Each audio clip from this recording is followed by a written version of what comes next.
Ezenwa was trying to convince the kids to go and chase the Mmanwu,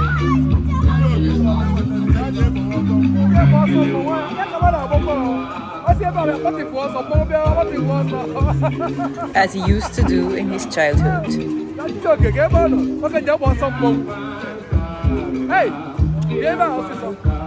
And even though they were reluctant in the beginning, they started to get more courageous with time.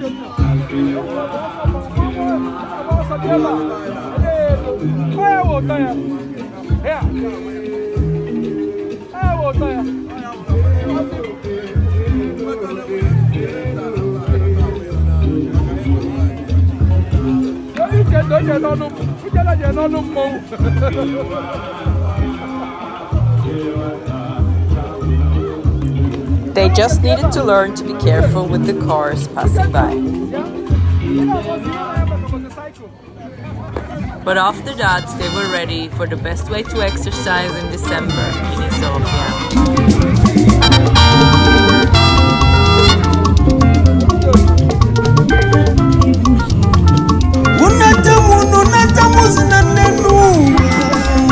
Taking cover behind mommy and puppy from time to time.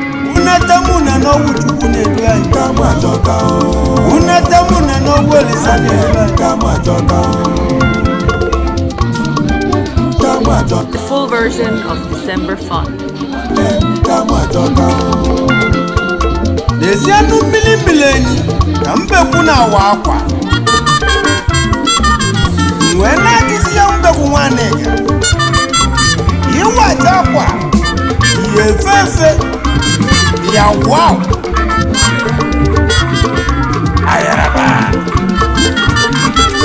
Cherished memories for a lifetime. Bringing the family closer together and the children closer to their culture.